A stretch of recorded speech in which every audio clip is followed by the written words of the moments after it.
company is still running on a spreadsheet. I'm not very conversant with the IT system, but the spreadsheet that I know would not be able to give enough disclosures in an insurance setup.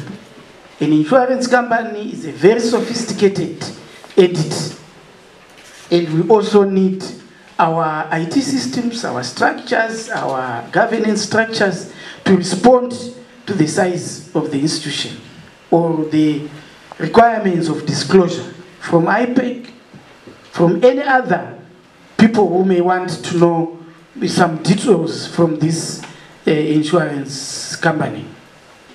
Conflict of interest, I talked about this one. It's rampant. Funeral industry, some short-term companies, you see that. And you see people borrowing from the same insurance company to buy ownership in the company. We are seeing that.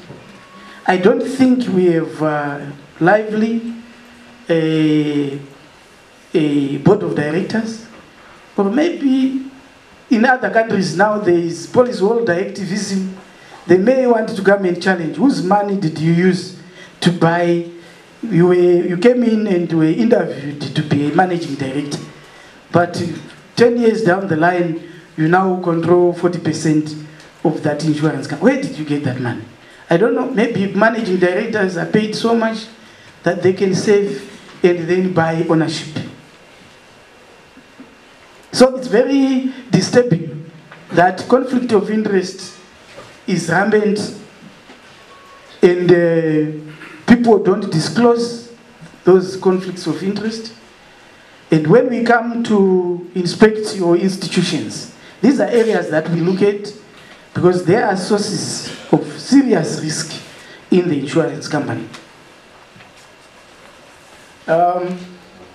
Minimum shareholders, shareholders, you know, is 3, but board of directors 5. That's all in the directive on risk management and governance. Those figures are there, and I hope you will be able to look at them and appreciate. I took everything on because I was afraid this is a directive. I don't want to misrepresent or give you a wrong image of what it is, but we expect everybody to familiarize themselves with the requirements of the directive.